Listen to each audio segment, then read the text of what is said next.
Hello po! Kamusta po kayo? This is Momshi, Plantita, La Army. And second vlog! Yes, ulitin na natin habang wala pa tayong pinagkakaabalaang sobra-sobra. So, wala tayong rose. So, yan muna nilagay ko. Hindi ko alam kung anong pangalan ng succulents na to, pero ang ganda. May mas nangagikita pa magandang green talaga yung pinakang center. Tapos yung nakita ko, kalat talaga yung green dito. Hindi ko alam kung kapinsan niya, ito, yung, ito kita kaunting green. Kinat ko to sa halaman doon sa nasa unahan doon. Makikita ba natin? Tingnan natin. Subukan natin ng ating cellphone. Ayun, kita niya. Yung nasa unahan na yun. Yun. Doon ko yung kinuha. Pinagpuputol ko siya. Tapos, meron pa ditong maliit na baby. Abangan natin pag lumaki yan, ibig sabihin, buhay na siya. May ugat na siya. Okay, at ng maliit na baby. Picture natin. Oh.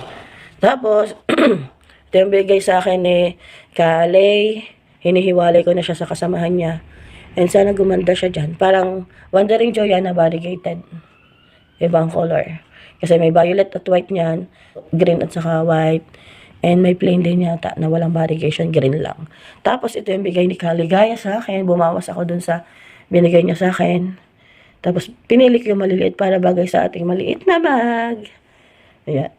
Spider plant. Sana gumanda ka dyan, ha? Mamaya, interviewin natin si Lolo pag may time.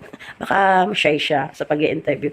Interviewin natin siya about sa kanyang, confirm na yun sa car, 100 yun. Yung sa tax, kung may life insurance siya, tangi pa bang pinagkakagastuhasan dito? Pag gumagala kami, alam ko na yung pag gumagala kami. Sabi niya, lalo na nung first week namin dito, daily, mga hindi naman daily, mga 3 or 4 times kaming gumala. Gumagasto siya sa amin ng 150. Kasama na yung, hindi pa kasama doon yung gasolina. Ano lang yun, pagkain. Tapos, 150 tapos pag uwi, mag-grocery para sa pagkain namin dito sa bahay. Ito yung ano, sabi nila, don't convert. Kaso, nung una tayo dito, nagko-convert talaga ako ng dollar sa peso. Wala lang, nakakatuwa lang isipin na ang laki ng gastos.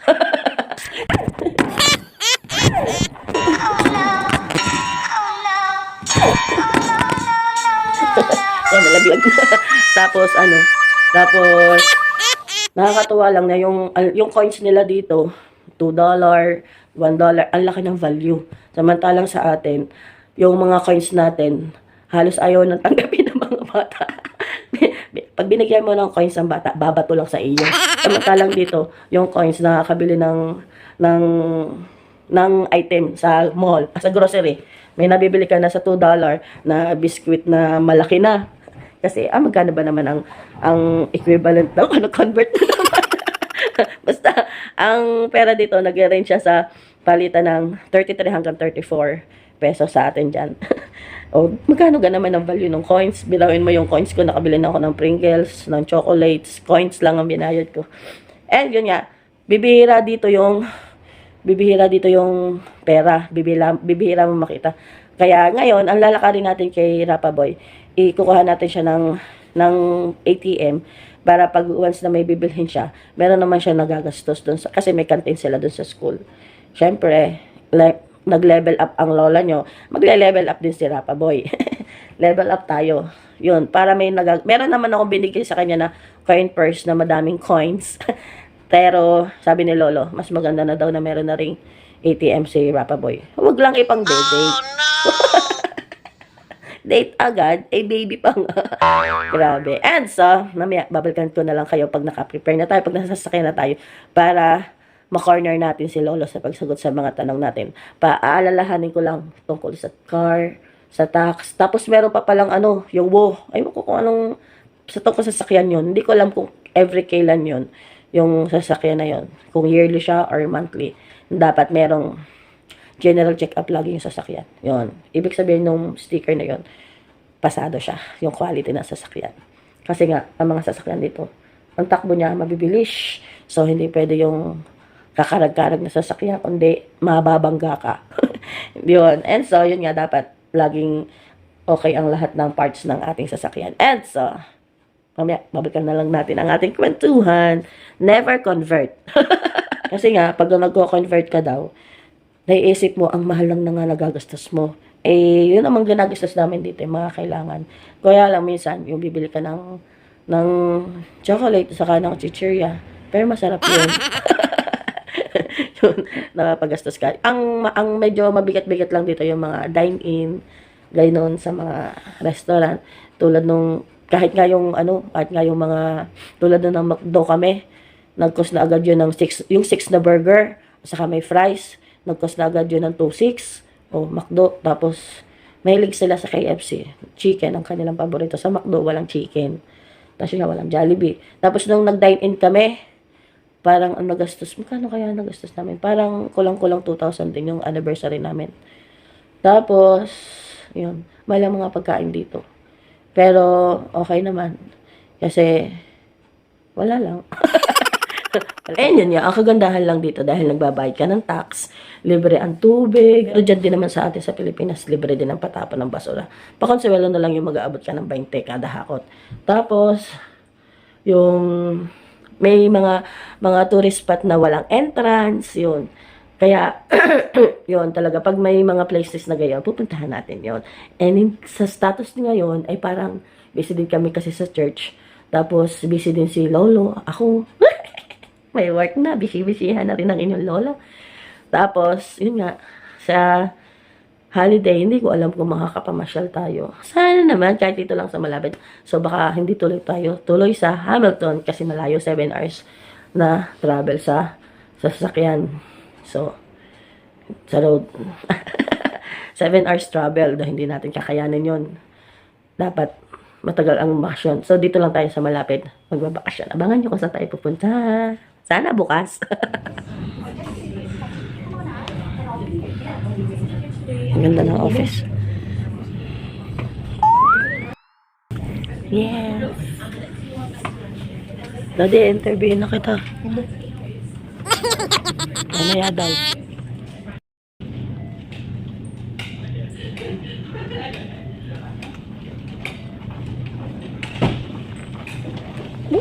Malaglag yan. Malaglag yan. Sige. And tapos na tayo sa bangko. So, it's merienda time na. Dito kami sa chicken and chips malapit sa amin. And ang ganda ng mga bread. Ang pastry nila, ang gaganda. Yummy din. So, ang kunuhan namin ay snack box with chicken and fries. And order din kami ng bread. May ibang palamang diba? At saka donut. Isa malapit. Ah? Isa malapit. Tama na.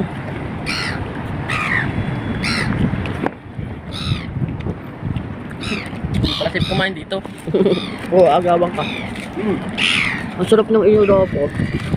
Wow, ang healthy.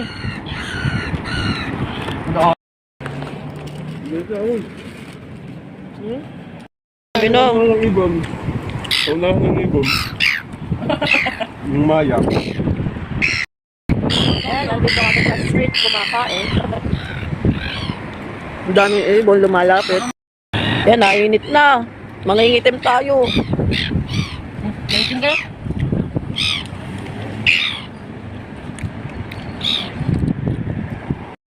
Ang laki. Ang galit. Agawan mo. Oo. Ang sasabong. Ang laki naman. Agawan pa eh. Barcelona.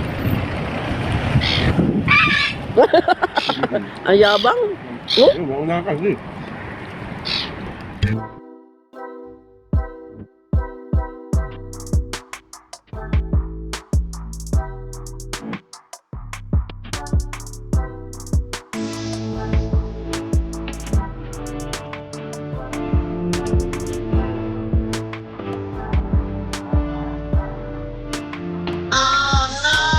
Kabado.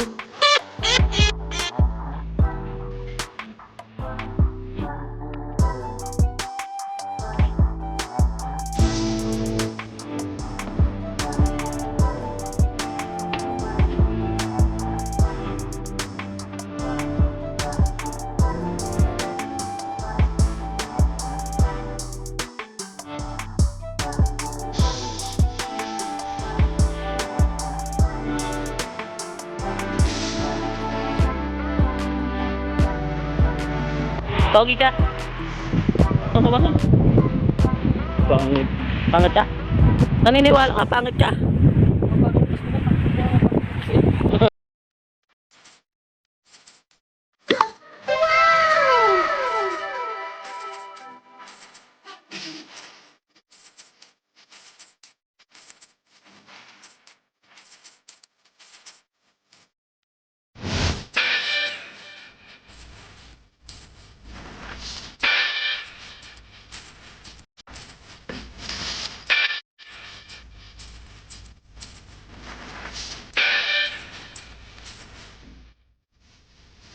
And yes, andito muna tayo sa library sa Wainaway Mata.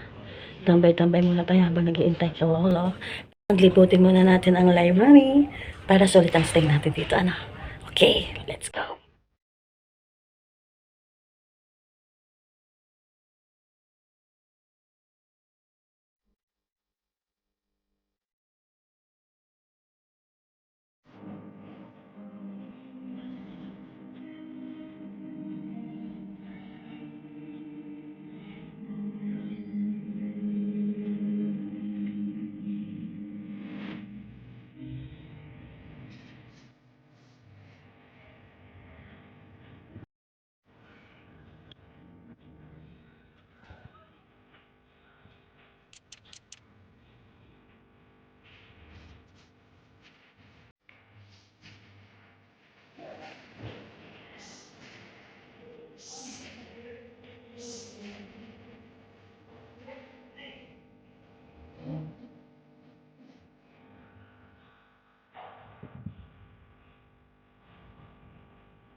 Saan ang cellphone mo?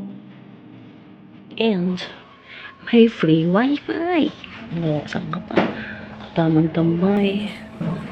Free wifi. Oh, DT mo si Rapa Boy. Wi-Fi is life. And review time. Yan, katatapos ko lang maglaba at magtupi at maglinis ng bahay. So, nire-read ko yung ating sinulat noong ating orientation, tapos nililipat ko siya at inaayos ko na ang pagkakasulat, yung nababasa ko. Para pag tinanong tayo ni manager, bigla-bigla makakasagot tayo. Okay? And madami yan. And binabalo kong panoorin ulit para mas complete yung ating mga data. And, yun naman, para hindi na tayo tumayo. Busy-busy yan ang lola nyo. And, mamaya na ako rin mag-e-edit. And let's go na. Excited na ang lola nyo. Lalo na ang sumweldo.